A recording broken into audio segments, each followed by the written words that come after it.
It sure has been a while since we've seen each other from this perspective. Hey Hans, how you doing, Hans? Is this the new... Man, it's been so long. I made a TCG video. I got Can You Say G over here with his G station taking me over. And man, like, I feel like the new industry standard is to be like, how you doing, Hans?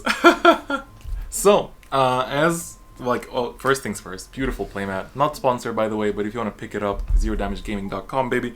But today we're going to be taking a look at one of my favorite decks in the game right now, which is Malkuth-melekh. So, this deck is honestly insanely fun. This deck is like the most fun I've had in a really, really long time with the Vanguard TCG, with Standard in particular. And I think it's been really, really fun, honestly. And it's like, not just is it really fun and like just generally feels strong, but on top of that, it also feels like it's going to be very relevant in the meta right now because there's so many Force decks coming up that are going to be very dominant, and this deck actually does last pretty well against them, even if it does run its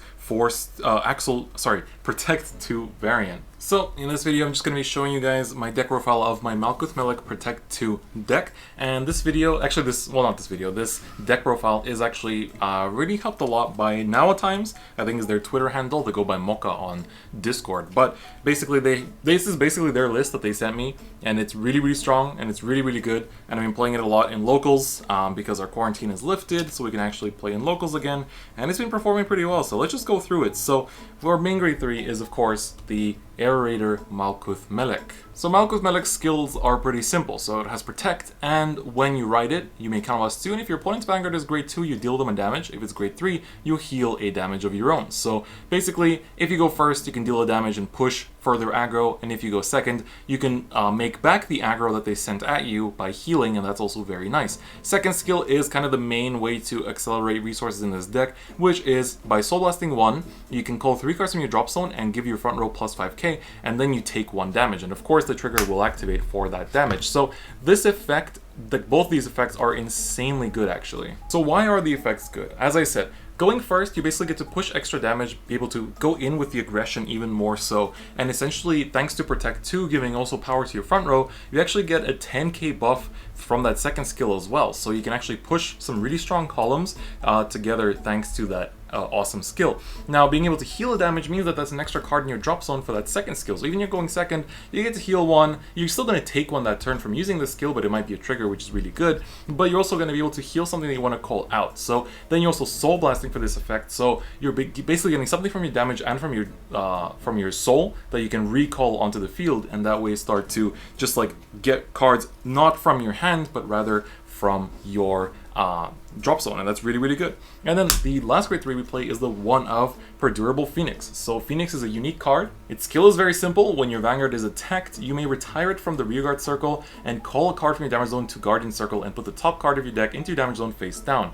So why do we play this card? So the reason why we play it is that, of course, you know, with especially this being a Protect 2 build, it's very important to be able to still like Perfect Guard in a certain way without necessarily having Perfect Guards. And as you're taking damage, you'll eventually get a Perfect Guard in your damage zone. And then you can basically put this behind the Vanguard, and then when your opponent's Vanguard attacks, for example, you can just like sack it and call the PG from your damage zone, and then just discard 1, and there you go. And then by discarding 1, you're actually filling the drop zone for his skill next turn as well, which is really, really good. So Malkuth-melekh is really strong.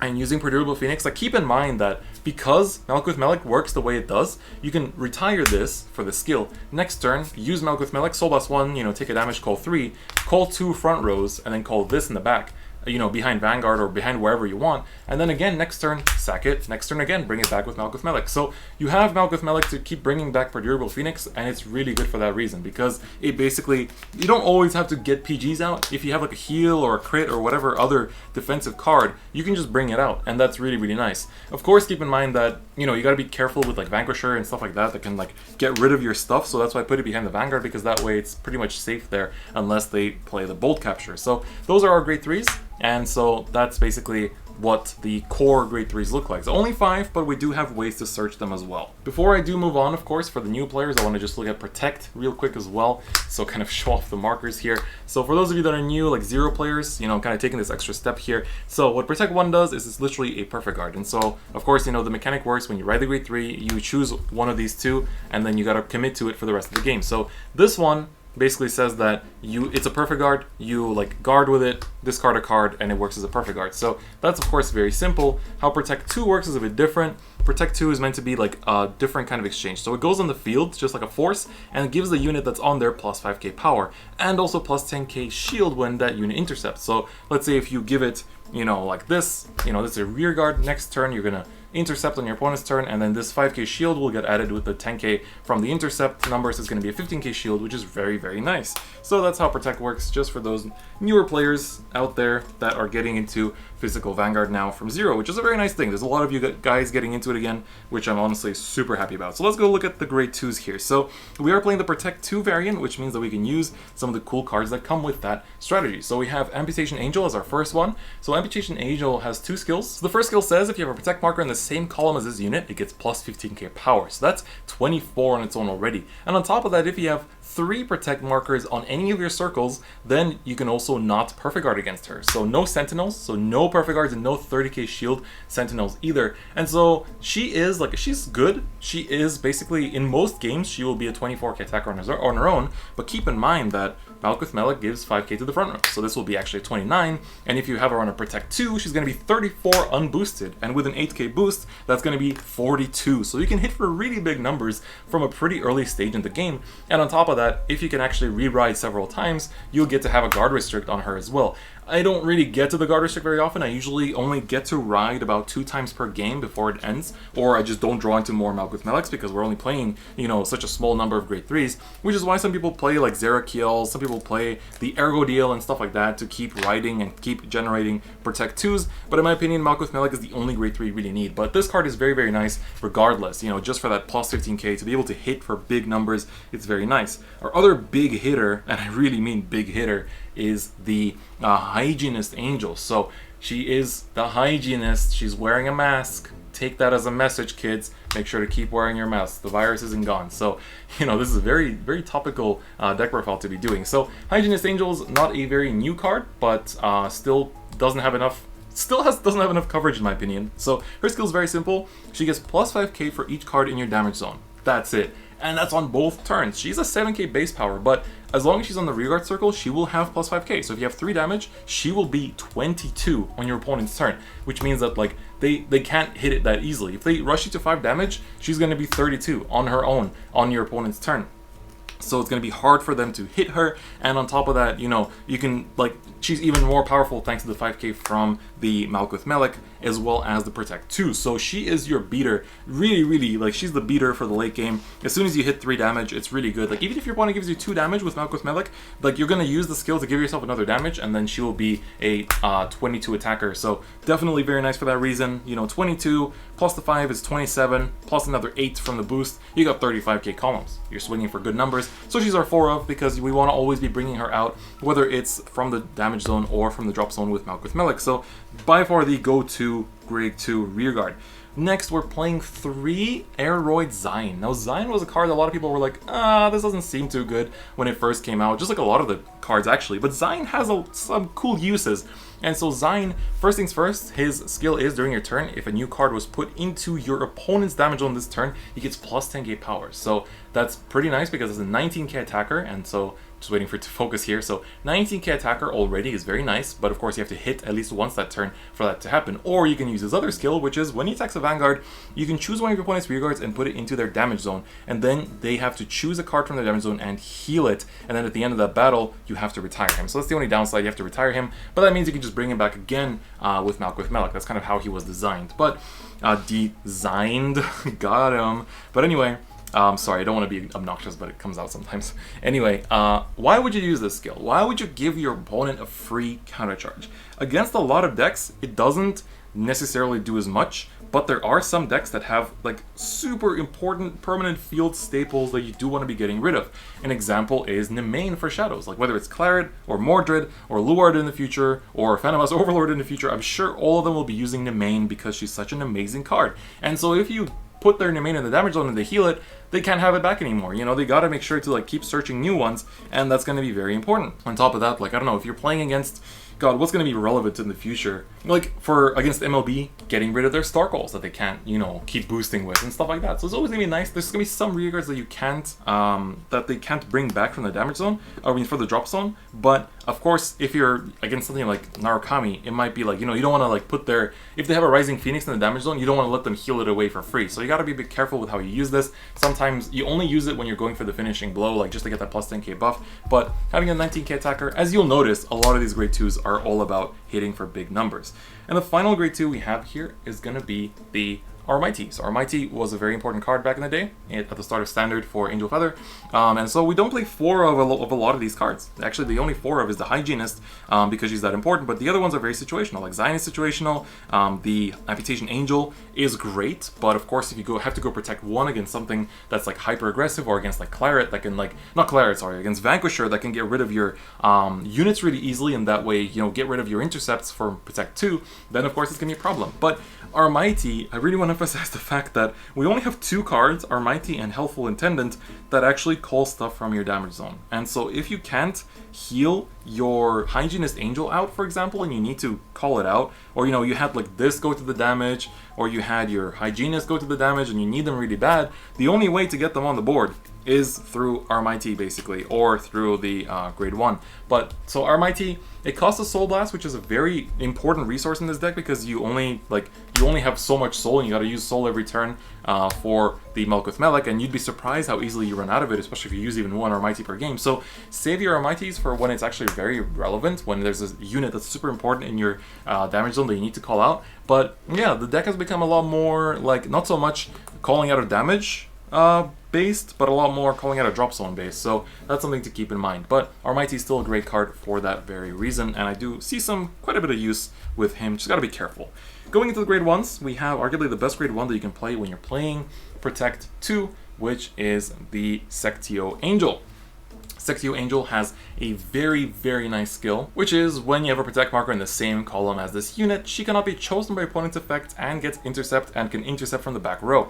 That is amazing. So basically, first things first is she cannot be chosen by your opponent's effect. What does that actually mean? This means you can actually put her into your front row against Vanquisher, and they just can't touch it. You can have both of them in the front row, they can intercept, so you can actually use her on Protect 2 against the bad matchups like Vanquisher, and she can't be chosen. Of course, when Blade Master and stuff like that come out that can wipe your field without selecting cards, of course she will be affected by that, but with stuff like Vanquisher that has to choose, you can dodge a lot of their stuff. They just straight up can't get rid of your front row. And so Sectio Angel is a really good card simply for that reason. But then that's just half of the effect. She can intercept from the back row, and she's a 10k power. One of the problems with like why you gotta be so careful with calling down your grade 1s in Vanguard in general is that they're 10k shields. They are a pretty meaty shield that you want to be careful when you're calling stuff down. And so basically, you can easily call her down against most matchups and not be afraid of actually losing that shield, because you can intercept with her, and guess what? Next turn, bring her back with Malkuth-melekh and intercept once again and just keep going in. So Sectio Angel is such an amazing card. It feels like it's underestimated how good she is. She's arguably the reason why I'm playing Protect 2, honestly. Like, she is just that good. I gotta be honest, she actually is that good. Next grade 1 that is super important for this deck, of course, is the Searcher, which is Auscultate, Angel. So her skill is an interesting take on the grade 3 Searcher. So when you place her from hand, you can look at the top 7 cards of your deck and you reveal 1 Malkuth-melekh from among them and put it into your hand, and then shuffle your deck. And if you put a card into your hand, you put it into your soul. So what does that mean? That basically means that she is a Searcher, but if you fail the search, she stays on the board.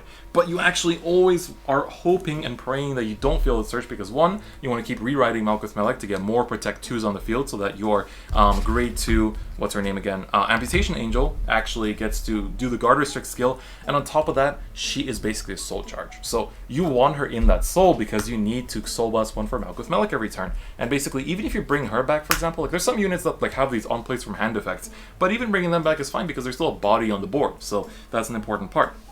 So having her search you the Malkuth-melekh and then also soul charge herself to basically give you extra soul to keep using Malkuth-melekh turn after turn after turn is really important. That's a very, very important thing, and that makes this card super good. Of course, if you whiff the search, it hurts, but you know, oftentimes you will not unless you've drawn into a lot of your Malkuth-melekhs. Next grade 1 that is very important in this deck as well because of how Malkuth-melekh works is the Multi-Medical Angel. So this card does a lot of good work in helping you plus. So what does this card do? It says active rearguard circle. If a new card was put into your damage zone this turn, you may put it on the bottom of your deck to draw 2 cards and discard 1. So this is a really insane effect because this says that every time you use Malkuth-melekh to take a damage, you know, to deal yourself a damage, you basically get to put this on the bottom of the deck. So it's a grade 1 that goes to the bottom, so you don't have to like reshuffle it, you know, and stuff like that. You shuffle like with other effects in this deck, of course, but you don't shuffle with this one. So the only shuffle effect actually is the Malkuth-melekh Searcher, my bad. But anyway, so you don't shuffle with this, but the thing is that you draw 2 and discard 1. So the discard 1, of course, we already know, will fuel Malkuth-melekh's recall. So basically you can discard a card and then just straight up just call it out. And you can do this every turn because every turn you're taking a damage from Malkuth-melekh's skill, and then you can use him, put him on the bottom, and then draw 2, discard 1, and set up for next turn. So he's really good for that reason alone. It would be nice if you went to Soul instead, honestly, because that way you can like filter more Soul. And I know there's another grade 1 that does a similar thing, but the draw 2, discard 1 is really good. Like drawing 2 is just super strong because you get to fetch more pieces, you get to draw into more cards, more like just whatever important units that you need for pushing your opponent, because this deck is pretty aggressive, as if you haven't noticed with how much power your rearguards are gaining. So he's a really good card. You want to run at 4 of just to hit him when you're using your Malkuth-melekh. And the final grade 1 that we have, this deck Raval's taking quite a while actually, is the Helpful Intendant. So we're running 3 because that's all the space we have, and this is the other card that can actually call something from damage zone. So when you ride on top of her, you can put her into the damage zone face down and call a card from your damage zone to rearguard circle. So you either call something that's super important, or you can just call this out. So it goes like face down to the damage, and then you call it out face up, so you technically don't counterblast for it, and it's pretty nice. And so that's really good. It's a really good effect. And her second skill is the reason why we actually use her as well, is that if your opponent takes the damage this turn, then she gets plus 5k for that turn. So it doesn't stack, it's just a 13k permanent booster, but it's nice because basically after you've dealt 1 damage to your opponent, this will activate. Or if you use Zyne, for example, to push one of the rearguards into their damage zone, this will also activate. So she's good for that reason. Nothing too crazy, but she's just a good grade 1 in general. So like we want to play her, but not necessarily play her too many copies. So then, of course, triggers are very straightforward. 4 heal, 4 of this crit, 4 of this crit, and 4 PGs, and then finally 1 starter. But I mean, starter is starter, doesn't really matter.